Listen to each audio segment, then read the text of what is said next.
ৰেডিঅ'ক চাই থকা প্ৰত্যেকগৰাকী দৰ্শকক এই মুহূৰ্তত এটা ডাঙৰ খবৰ দিয়াৰ চেষ্টা কৰিছো। মিয়াৰ ওপৰত দাদাগিৰি কৰিলে নহব,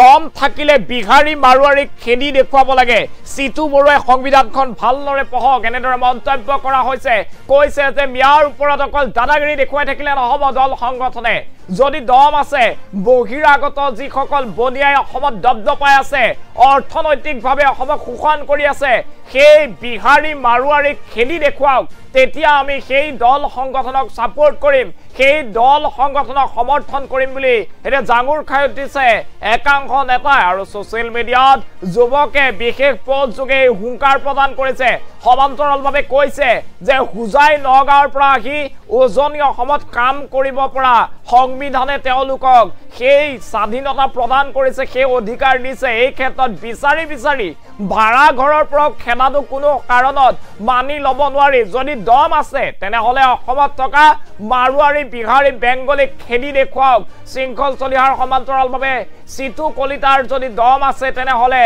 বেংগলী বিহাৰী মাৰোৱাৰীক অসমৰ পৰা খেদাৰ ক্ষেত্ৰত অভিযান আৰম্ভ কৰক বুলি হুংকাৰ প্ৰদান কৰা হৈছে। এই মুহূৰ্তত সবিশেষ খবৰ লৈ অনাৰ চেষ্টা কৰিছো। মিয়াৰ ওপৰত দাদাগিৰি কৰিলে নহব, এক বৃহৎ মন্তব্য কৰা হৈছে। মিয়াৰ ওপৰত দাদাগিৰি কৰিলে নহব, দম থাকিলে বিহাৰী মাৰোৱাৰীক খেদি দেখুৱাব লাগে। যদি দম আছে বিহাৰী মাৰোৱাৰীক অসমৰ পৰা খেদি দেখুৱাব লাগে। সিতু বৰুৱাই সংবিধানখন ভালদৰে পঢ়ক বুলি মন্তব্য কৰা হৈছে। সিতু বৰুৱাই সংবিধান নাজানে, উজনি অসমৰ পৰা মিয়া খেদা সংগঠনৰ দায়িত্বত আছে মিয়া। আৰু এইখন এখন নাটক বুলিও অভিহিত কৰিছে। এইবোৰ সব নাটক, এই নাটক বন্ধ কৰিব লাগে বুলি এতিয়া জাঙুৰ খাই উঠিছে যুৱক। আৰু সোশ্যাল মিডিয়াত দেখিবলৈ পোৱা গৈছে এনেদৰে প্ৰচণ্ড খং দেখিবলৈ পোৱা গৈছে। এজন যুৱকে প্ৰচণ্ড খঙত এই মন্তব্য প্ৰদান কৰিছে। আমি এই মুহূৰ্তত আপোনালোকক দেখুৱাই আছো উজনিত মিয়া খেদা অভিযান আৰম্ভ কৰা হৈছিল আৰু উজনিৰ পৰা কোনো কাৰণত এটা মিয়াকো থাকিবলৈ দিয়া নহ'ব বুলি কোৱাৰ মাজতেই এতিয়া জাঙুৰ খাই উঠিছে জাতীয় দল সংগঠনৰ বিৰুদ্ধে এনেদৰে একাংশ লোক। আৰু কোৱা হৈছে যে অসমত যদি দম আছে তেনেহ'লে অসমত থকা একাংশ বিহাৰী মাৰোৱাৰী লোকক খেদি দেখুৱাওক, তেতিয়া আমি সেইসকলক সমৰ্থন জনাম বুলি মন্তব্য প্ৰকাশ কৰা হৈছে। কোৱা হৈছে যে সংবিধানে সকলোকে সমান অধিকাৰ দিয়া আছে। নগাঁৱৰ পৰা বা ৰাজ্যৰ বিভিন্ন প্ৰান্তৰ পৰা উজনি অসমত কাম কৰিবলৈ মানুহ যাব পাৰে, কাম কৰি থাকিব পাৰে। সেইসকলৰ ওপৰত ভাড়া ঘৰৰ পৰাও সেইসকলক খেদাটো কোনো কাৰণত সেয়া সাংবিধানিক নহয় আৰু সেইসকলৰ বিৰুদ্ধে ব্যৱস্থা গ্ৰহণ কৰিব লাগে। বীৰ লাচিত সেনা আৰু অন্যান্য দল সংগঠনৰ মাৰোৱাৰী বিহাৰী বেংগলীক খেদিবলৈ দম নাই। কেৱল মিয়াৰ ওপৰত এনেদৰে অত্যাচাৰ চলাইছে বুলি এনেদৰে দেখিবলৈ পোৱা গৈছে। দল সংগঠনক এতিয়া চেলেঞ্জ কৰিছে বাবুল আলী হাজৰিকাই। বাবুল আলী হাজৰিকাই মন্তব্য কৰিছে দম আছে যদি প্ৰথমে বিহাৰী বঙালী মাৰোৱাৰীক খেদক, তাৰ পাছত মিয়া খেদিব। এনেদৰে মন্তব্য প্ৰকাশ কৰা হৈছে আৰু কোৱা হৈছে যে বিহাৰী মাৰোৱাৰী বেংগলীয়ে অসমত বজাৰ দখল কৰি আছে, অৰ্থনৈতিকভাৱে অসমৰ পৰা তেওঁলোকে শোষণ কৰি আছে। সেইসকলক খেদাৰ দম দেখুৱাব লাগে দল সংগঠনে। আৰু সেই দল সংগঠনে সেই দম দেখুৱাব নোৱাৰি এতিয়া কেৱল মিয়াৰ ওপৰত দাদাগিৰি কৰিবলৈ আহিছে। প্ৰথমতে বিহাৰী মাৰোৱাৰীক খেদি দেখুৱাব লাগে। আৰু সিতু বৰুৱাই সংবিধান নাজানে বুলি মন্তব্য কৰা হৈছে। সিতু বৰুৱাই সংবিধানখন ভালদৰে পঢ়ি লওক। সকলো লোকে সমান অধিকাৰ লাভ কৰে, সকলো লোকে ইয়াত থাকিব পাৰে। উজনি নামনি কথা নাই, অন্যান্য প্ৰান্তৰ পৰা গৈ উজনিত কাম কৰিবলৈ সুবিধা প্ৰদান কৰিছে চৰকাৰে, অধিকাৰ প্ৰদান কৰিছে সংবিধানে। আৰু এই ক্ষেত্ৰত সেই সাংবিধানিক অধিকাৰ খৰ্ব কৰাৰ অভিযোগ উত্থাপিত কৰিছে দল সংগঠনৰ বিৰুদ্ধে। আৰু দল সংগঠনৰ বিৰুদ্ধে এতিয়া জাঙুৰ খাই উঠিছে। এনেদৰে মন্তব্য কৰা হৈছে যে যদি দম আছে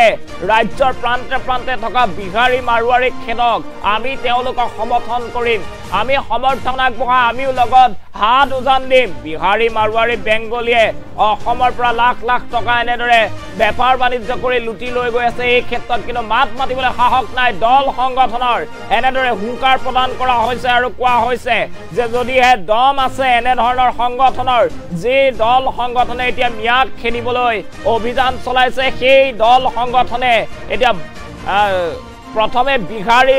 বঙালী আৰু মাৰোৱাৰী খেদক তাৰ পাছত মিয়া খেলিবলৈ এনেদৰে ওলাই আহিব আৰু এনেদৰে মিয়া খেদা দল সংগঠনক চ্যালেঞ্জ কৰিছে বাবুল আলী হাজৰিকাই এনেকৈ ফেচবুক মাধ্যম যোগে তীব্ৰ ক্ষোভ প্ৰকাশ কৰিছে আৰু কৈছে যে সিতু বৰুৱাই সংবিধানখন ভালদৰে পঢ়ি চাওক সংবিধানে সকলোকে সমান অধিকাৰ প্ৰদান কৰিছে ভাৰতীয় প্ৰতিজন নাগৰিকক সমান অধিকাৰ প্ৰদান কৰা হৈছে এই সকল ভাৰতীয় নাগৰিক এই সকলে নগাঁও বা অন্যান্য প্ৰান্তৰ পৰা গৈ উজনি অসমত কাম কৰি খাব পাৰে এই ক্ষেত্ৰত আপোনালোকে মাৰধৰ কৰি এনেদৰে খেদিলে নহব আৰু যদিহে দম আছে বিহাৰী মাৰোৱাৰীক খেদি দেখুৱাব লাগে বিহাৰী মাৰোৱাৰীক খেদিবলৈ দম নাথাকিলে মিয়াকো খেদিব নালাগে বুলি কৈছে প্ৰথমতে বিহাৰী মাৰোৱাৰীক খেদক আৰু তাৰ পাছত মিয়াক খেদক বুলি এনেদৰে হুংকাৰ প্ৰদান কৰিছে এতিয়া দেখিবলৈ পোৱা গৈছে ছ'চিয়েল মিডিয়াত তীব্ৰ ক্ষোভ উজনিত মিয়া খেদা অভিযান আৰম্ভ হোৱাৰ পাছতে ছ'চিয়েল মিডিয়াত এতিয়া ক্ষোভ উজাৰিবলৈ আৰম্ভ কৰিছে একাংশই এনেদৰে হুংকাৰ প্ৰদান কৰা হৈছে মিয়া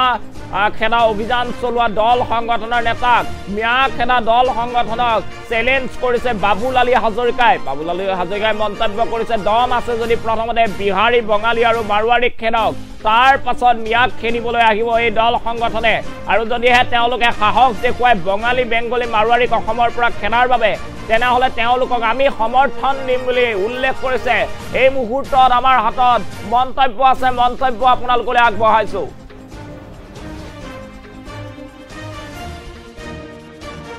নমস্কাৰ মই বাবুল আলী হাজৰিকা সকলোকে আন এটা ভিডিঅ'লৈ স্বাগতম জনাইছো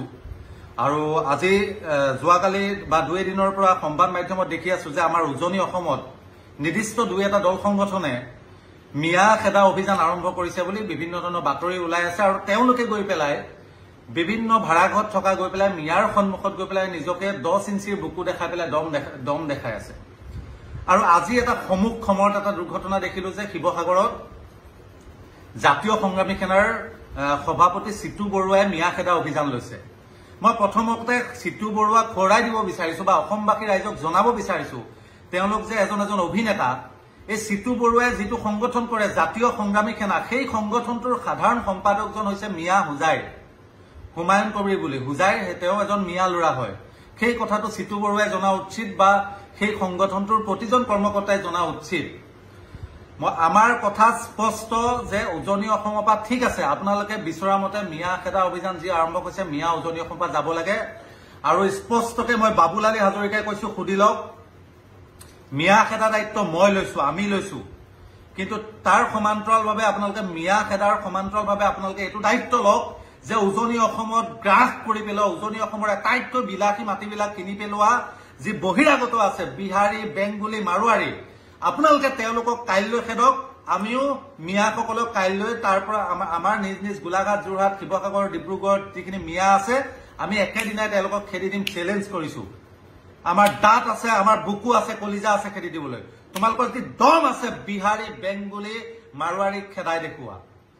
তাকে নকৰি পেলাই যদি একপক্ষভাৱে কেৱল মিয়াক খেদিব বিচাৰা তেতিয়া আমি জানি লম যে তোমালোকে ধৰ্মীয় দৃষ্টিভংগীৰে কেৱল উজনিত মুছলমানৰ সংখ্যা বৃদ্ধি হ'ব বুলি ভয় সংকাত তেনে কাম কৰিছা বা তেনে মনোবৃত্তি লৈছা বুলি আমি ভাবিবলৈ বাধ্য হম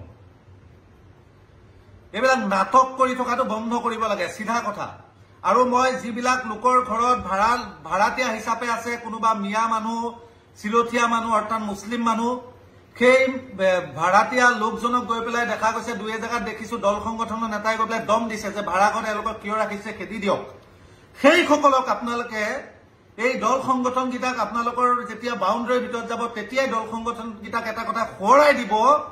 যে ভাড়াঘৰ গীতাৰ পৰা আজিয়ে এই মানুহখিনিক পঠাই দিম কিন্তু ইয়াত এই ভাড়াঘৰ গীতাৰ পৰা মোৰ যি মাহেলী উপাৰ্জন হৈ আছিল সেই উপাৰ্জনৰ টকাখিনি তোমালোকে দিয়াৰ দায়িত্ব লোৱা বা তাৰ বদলা কোনোবা মানুহ আনি পেলাই এই ভাড়াঘৰত তোমালোকে আজিয়ে দিয়া আজিয়ে পঠাই দিম বুলি জাতীয় দল সংগঠন গীতাক কোৱা উচিত প্ৰকৃত ভাৰতীয় নাগৰিক আজি হুজাইৰ পৰা নগাঁৱৰ পৰা আজি বৰপেটাৰ পৰা আহি কি গোলাঘাট যোৰহাটত থাকিব নোৱাৰিব নেকি